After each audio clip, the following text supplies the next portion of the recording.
اعوذ باللہ من الشیطان الرجیم بسم اللہ الرحمن الرحیم واذكر في الكتاب موسى إنه كان مخلصا وكان رسولا نبيا وناديناه من جانب الطور الأيمن وقربناه نجيا ووهبنا له من رحمتنا أخاه هارون نبيا واذكر في الكتاب إسماعيل إنه كان صادق الوعد وكان رسولا نبيا وكان يأمر أهله بالصلاة والزكاة وكان عند ربه مرضيا واذكر في الكتاب إدريس إنه كان صديقا نبيا ورفعناه مكانا عليا أولئك الذين أنعم الله عليهم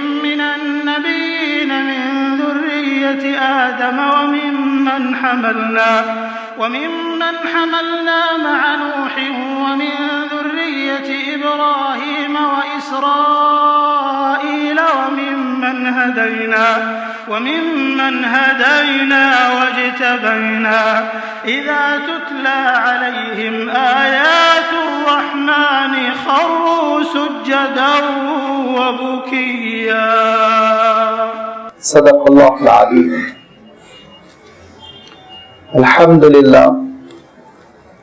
الحمدللہ رب العالمین والصلاة والسلام علی سید المرسلین وعلى آلہ واصحابہ اجمعین، اما بعد. سورہ مریم کے چوتھے رکوع کی 15 آیتیں ہیں جن کے بھی آپ کے سامنے تلاوت کی گئی. آیت نمبر 50 سے 65 تک کی ان آیتوں میں اللہ تعالیٰ نے بعض انبیاء علیہ الصلاۃ والتسلیم کا تذکرہ فرمایا. انشاءاللہ ان کا کیا تذکرہ ہوا اور اس صورت میں کس مناسبت سے تذکرہ ہوا اس کی وضاحت ابھی آپ کی خدمت میں آئے گی. اس سے پہلے دو باتیں میں آپ کی خدمت میں وضاحت کے ساتھ رکھنا چاہتا ہوں. پہلی بات تو یہ کہ ان آیتوں میں ایک آیت سجدہ ہے جس کے سننے پر اور جس کی تلاوت پر سجدہ واجب ہو جاتا ہے، لہذا ہم سب پر یہ سجدہ واجب ہو چکا ہے. اور جب ہم گفتگو سے فارغ ہوں گے تو جو حضرات حالت وضو میں ہوں گے وہ فوراً ہی سجدہ کر لے، اور اگر کسی کو وضو نہیں ہے تو وضو کا اہتمام کر کے سجدہ کر لے، کیونکہ یہ سجدہ واجب رہتا ہے، ہمارے ذمہ باقی رہتا ہے جب تک کہ ہم اس کو ادا نہ کریں. البتہ آیت ایک سے زائد مرتبہ پڑھی جائے گی، ایک سے زائد مرتبہ آیت کی تلاوت ہوگی. اس کی وجہ سے کئی سجدے آپ پر واجب نہیں ہوں گے، ایک ہی سجدہ واجب ہوگا، کیونکہ فقہی حکم یہ ہے کہ ایک نشست میں ایک سجدے آیت بار بار پڑھی جائے گی تو ایک سجدہ واجب ہوگا، لیکن الگ الگ سجدے آیات پڑھی جائے گی تو الگ الگ سجدے واجب ہوں گے. تو لازمی بات ہے یہاں مختلف آیات تو نہیں پڑھی جا رہی، ایک ہی آیت ریپیٹ ہوگی، ایک ہی آیت کا اعادہ اور تکرار ہوگا. اسی لیے انشاءاللہ ایک سجدہ وہ ہم کو بہر صورت کرنا ہے، وہ آپ یاد رکھیں. دوسری بات یہ کہ انبیاء علیہ الصلوۃ والتسلیم کا تذکرہ ابھی شروع ہو رہا ہے، اور نبیوں کے تذکرے میں بعض انبیاء علیہ الصلوۃ والتسلیم کا تذکرہ پہلے ہی گزر چکا، جس میں حضرت زکریا علیہ السلام ہے، حضرت یحییٰ علیہ السلام ہے، حضرت عیسیٰ علیہ السلام ہے، اور پھر گزشتہ اتوار کی جو آیات گزر چکی ہے اس میں حضرت ابراہیم علیہ الصلوۃ والتسلیم ہے، جس کے اخیر میں اللہ تعالیٰ نے ارشاد فرمایا تھا کہ جب ابراہیم نے اللہ تعالیٰ کے لیے سب کچھ قربان کر دیا اور اپنا ملک اور اپنے خاندان کو چھوڑ کر ہجرت کر لی،